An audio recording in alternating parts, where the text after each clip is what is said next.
Personnage atypique ayant une voix de centaure, introduisant dans ses textes cette dose d'ironie typiquement belge ainsi qu'un amour sincère pour les crocodiles, Romeo Elvis a définitivement marqué le rap d'aujourd'hui tout en devenant le nouveau roi des Belges.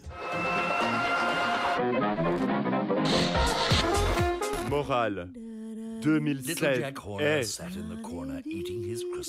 J'ai pas fini. Morale. Morale, voilà. Tais-toi. Mais tais-toi, toi. Mais tais-toi aussi, toi. Mais qu'est-ce que c'est que ce bordel? Moi aussi.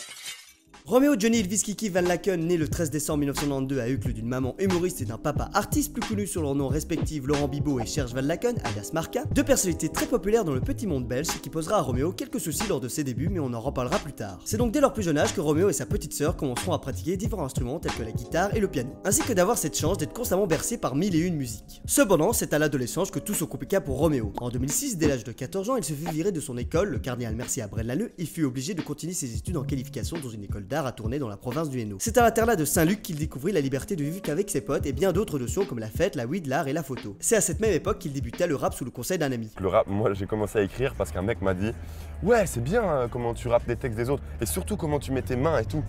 Tu devrais rapper parce que tu utilises bien tes mains. » Durant ses études d'art, il continua parallèlement le rap en s'exerçant à kicker tout en essayant de poser sa voix sur différents textes qu'il écrivit pour son premier EP. Ne connaissant peu le monde dans le rap, Romeo décida de suivre assidûment les différents petits concerts d'un groupe bruxellois qui commença à se faire connaître en Belgique. Ça prend de la coke dans le télo, mais ça parle du ghetto.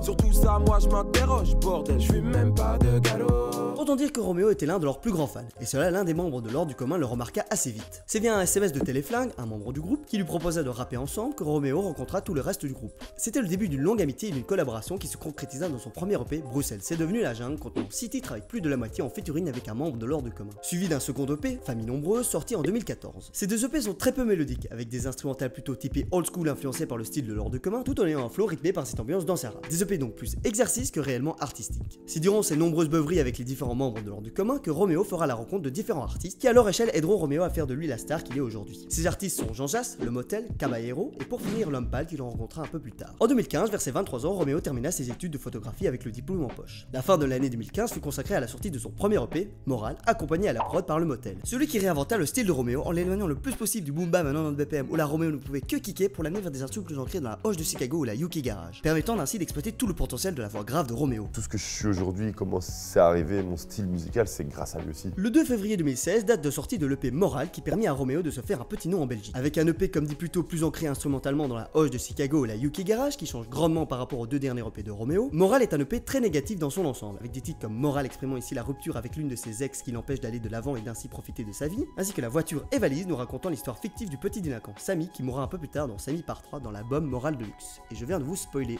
je suis entièrement désolé. Ou pas. 2016, c'est surtout l'année de la modernité du rap. Autrement dit, plus besoin de descendre des quartiers chauds pour pouvoir s'exprimer. De plus, c'est aussi l'explosion du rap belge avec la sortie de Double Hélice du bon Jean Jass et Caballero, suivi de Batterie Faible de Damso avec son célébrissime Bruxelles Vie. Et pour clôturer l'année, la sortie de Santa Sauce d'Amza. Mais si on devait retenir un seul titre durant cette année, ce serait Bruxellari. Ça fait Bruxellari, on est serré dans une caisse. Bruxellari, on est serré dans une caisse. Bruxellari, on est serré dans une caisse. Bruxellari, on est serré dans une caisse. Bruxellari, qui devait être à la base un solo, fut repéré en studio par Caballero. Sentant le potentiel énorme de ce titre, il lui proposa de poser sa voix, transformant ainsi le solo en duo, qui fut rapidement validé par L'Homme Palladius, alias L'Homme Pâle, et le bon Jean Jass. Pour l'instant, c'est encore le chapitre final, ça va encore rester pendant longtemps la plus grosse, mon plus gros truc, quoi. Parce qu'à l'époque, j'étais personne, tu vois, et je me suis fait révéler comme ça. Donc ça avait un impact différent. Comme Angèle, elle est avec la Murphy, ça pète les gens parce qu'ils découvrent, tu vois. Aujourd'hui, on sait qui je suis, il va falloir que je fasse... je redouble d'efforts pour refaire un truc comme Bruxelles arrive, tu vois. C'est donc après le succès énormissime de Bruxelles arrive que Romeo décida de démissionner de son travail au Carrefour pour se consacrer pleinement à sa passion. Préparant entre-temps le prochain EP Morale 2 avec toujours Le Motel à la prod, Romeo se lança dans un tout nouveau genre musical en proposant un mélange de la trappe et du rap dans le son Tu vas glisser. Un titre bien plus agressif qu'à son habituel, ce qui ne plut pas à tout le monde. Parce que j'avais fait du BPM classique là, puis j'ai fait Morale 1 qui sortait encore, qui restait encore un peu puriste, un peu épuré et tout. Et puis Bruxelles arrive, là les gens étaient déjà là en mode oh putain, je m'attendais pas à ça de lui. Ça passe mais bon. Ça passe parce que tout le monde aime bien, mais bon. Et puis après qu'on a sorti Drôle de non, Tu vas glisser, J'avais jamais eu ça, quoi. Les gens, non, pas du tout, non, c'est nul, ça va pas, ressaisis-toi. Néanmoins, ce titre annonce par la même occasion au grand public l'arrivée imminente de Moral 2 qui sortit le 17 mars 2017. Et autant vous le dire directement, là on s'attaque à du très lourd. Y'a que le glaçon, pif dans le nez, paf dans le visage. La musique n'attire pas que les problèmes. C'est facile de battre mais c'est raisonné. La musique est faite par le modèle. Moral 2, c'est l'aboutissement d'une alchimie parfaite entre un rappeur et un producteur d'électro-house. Cette EP nous propose 13 titres ayant chacun le point commun d'avoir cette sonorité très typée house de Chicago avec quelques kicks par-ci par-là pour donner encore plus d'intensité dans la voix de Romeo, qui accompagne parfaitement le rythme des différents titres composés par le motel qui nous crée donc cette symbiose parfaite. Ce n'est pas pour rien que le premier titre à être clippé de cette EP soit Drôle de question, où là pour la première fois de la carrière du jeune rappeur, Romeo Elvis chante réellement. En voilà une drôle de question. J'aurais pas passé des mois à te faire la course si j'avais d'autres femmes en tête, c'est toi ma raison d'être. Viens à la maison babe, j'ai pris des résolutions. Moral 2 c'est aussi dans son ensemble un EP plus positif que Moral 1, en enlevant les titres Bébé aime la drogue et Les hommes ne pleurent pas. Un EP qui se réconcilie avec l'amour car entre temps le petit Roméo a trouvé sa Juliette. Et cela l'exprime dans les tracks Lenita, Thalys, Drôle de question et Sweet Thing, premier titre entièrement en anglais. Quand tu parles je suis possédé, j'en oublierai les procédés qui doivent m'aider à convaincre. Une journée d'automne à Paris, Elvis m'a encore planté. Un peu trop amoureux de sa copine, ce petit s'est encore planqué. Sors de ta cachette, allez rejoins-moi, je te paye un coup. Je veux que tu glisses sur le sol. Je veux qu'on s'épuise sur le divan. Je veux que tu passes un disque de Queen, je veux du soleil. Every the lips, friends, you can only pay me cause I bring in all the time, babe. I don't need the streets. Switching all the cool clowns. And I can tell you that you're bound, babe.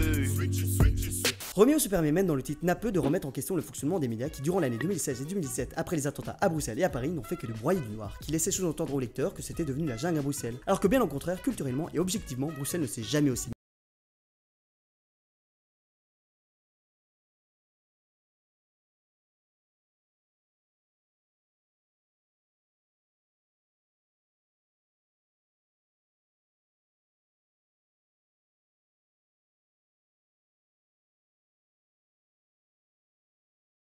nous dévoilera pour la première fois ses problèmes d'acouphènes avec le titre Ma tête. Un titre tout d'abord assez subtil dans sa composition, composé de quelques kicks et d'une douce voix qui ne cesse de revenir en boucle, qui évoquerait selon moi les sifflements dus à ses acouphènes qu'il ne cesse d'entendre dans sa tête. Ses ressentis envers ce symptôme récurrent, il nous exprime avec le ton qu'il utilise dans sa voix durant cette chanson, qui est constamment monotone avec de rares exceptions où Roméo s'énerve en arrière-fond. Cette monotonie dans sa voix renforce donc le mal-être que peut ressentir l'artiste envers ses acouphènes qui ne cesseront jamais. L'oreille siffle encore. Putain. Ce qui m'a sûrement le plus marqué dans cette EP, c'est la rencontre fraternelle si attendue d'Angèle et de Roméo dans la track J'ai vu, qui nous offre un Roméo bien plus calme et chantant, l'obligeant même à s'écarter de ses sentiers battus, en allant explorer le doux mélange d'électropop qu'ont proposé sa sœur et le motel. J'ai vu dans ma tête. En conclusion, cette EP est une franche réussite niveau commercial et artistique pour le duo, qui ont réussi leur pari de se lancer pleinement dans un rap beaucoup plus house que n'a pu proposer Moral 1 et tous les anciens projets de Roméo. C'est pourquoi ils décideront de renouveler le projet Moral en sortant Moral Deluxe le 16 février 2018. Clair dans ma tête quand le modèle fait le taf, mais j'ai pas encore trouvé le thème qu'il faut. Si avec Moral 2 nous avons le mélange parfait de deux genres musicaux à savoir le rap et la house, pour Moral Deluxe qui est une réédition de Moral 2, c'est un laboratoire où le motel et Roméo s'essaient à tester différentes choses qu'ils n'ont pas pu faire dans leur ancien projet. En nous proposant 10 titres uniques rendant par ces thèmes abordés, la jalousie, le succès, la scène, les souvenirs et Samy, un EP beaucoup plus personnel que la peut être Moral 1 et Moral 2. Ces 10 titres sont aussi un peu le chapitre final d'une collaboration entre Roméo et le motel, et en tous les débutés en tant qu'inconnus d'hier sont maintenant devenus des stars internationales. Néanmoins, ce n'est pas pour autant qu'ils en perdent tout esprit critique sur leur métier, et cela Roméo l'exprime dans Sans Max dont il cite les inconvénients d'être un rappeur aussi connu. J'ai commencé le rap dans des salles pleines de rappeurs. Aujourd'hui c'est des nanas de 15 ans et demi. Les salles sont 2 fois plus remplies et j'adore faire ce taf. Pourtant défaut aussi, moi je fais la gueule. Roméo s'ouvre aussi un peu plus dans la relation qu'il entretient avec sa copine, ce qu'il avait déjà fait dans Moral 2, où là Roméo lui couvrait d'amour dans de nombreux couplets de l'EP et plus spécialement dans le titre Lenita, qui je rappelle est une chanson dédiée à sa copine. Toutefois dans Moral Deluxe, Roméo décide cette fois de s'exprimer aussi sur ses côtés sombres, et plus particulièrement sur la jalousie qu'il peut ressentir envers sa copine qui est fortement sollicitée dans son travail, voire même en dehors. Je suis un croco jaloux, pour ça je me déteste. Mais je t'aime encore plus, les réseaux sociaux me font perdre la tête. Elles doivent faire des photos, des clips et des films. Sûrement le titre le plus expérimental de l'EP, L'amour avec les cocos est un titre exaltant sa passion pour les animaux, en particulier pour les reptiles. Ces animaux qui ont permis au tout début de sa carrière d'être tout aussi légitime à rapper que ses confrères. Car en 2014, c'était encore très mal vu de vouloir rapper si vous ne descendez pas des quartiers chauds ou si vous n'avez pas une backstory de malade, ce que Roméo n'avait clairement pas. C'est donc en utilisant souvent le domaine lexical des animaux avec toujours une grande dose d'ironie dans ses textes que Roméo put continuer à rapper. Le titre Amour avec les crocos leur rend donc un court hommage. Quoi? Je fais l'amour avec des crocos. Le docteur a dit que c'était mal. Faut que j'arrête la zoophilie, les maladies, etc. Pour finir, Moral 2 c'est une impressionnante réédition de Moral 2, où Romeo Elvis et le motel on peut s'adonner à des mélanges vraiment incongrus, comme le morceau Cérébé qui est une sorte de mélange du rap et de la pop. Mais ce que je retiendrai le plus de cette EP, c'est le retour du storytelling de Samy, renouant ainsi avec leur tout début. Un EP concluant parfaitement 2 ans de travail et 3 projets musicaux entre Romeo Elvis et le motel. Toujours à bosser avec le motel, c'est bien, vous avez fait 3 projets ensemble maintenant. C'est ça, mais il faut que ça change un moment. Ouais, voilà, faut que ça change, mais développe. faut qu'il reste toujours Et en prêt. même temps, je peux pas arrêter du jour au lendemain, parce que tout ce que je suis, c'est ce qu'on est, tu vois. En conclusion, Romeo Elvis n'est pas ce genre de rappeur à s'enfermer dans une case. Il n'a cessé d'évoluer dans son style et son flow selon les exigences du motel. Ce qui lui auront permis de nous proposer 3 EP super innovants, qui prônent chacun à sa façon un rap moderne et progressiste, se mélangeant parfaitement avec différents genres musicaux, et qui nous offrent donc 3 EP merveilleux. Ce qui rend selon moi ce duo vraiment immanquable, et seront sûrement le classique de demain. C'est pas fini comme ça quand même, hein. Ouais, c'est ce que j'aime, c'est dans mon cou, c'est dans mes veines, je suis en kiff. On va finir là-dessus. Salut, kiss à tout le monde et bon après-midi quoi. Super.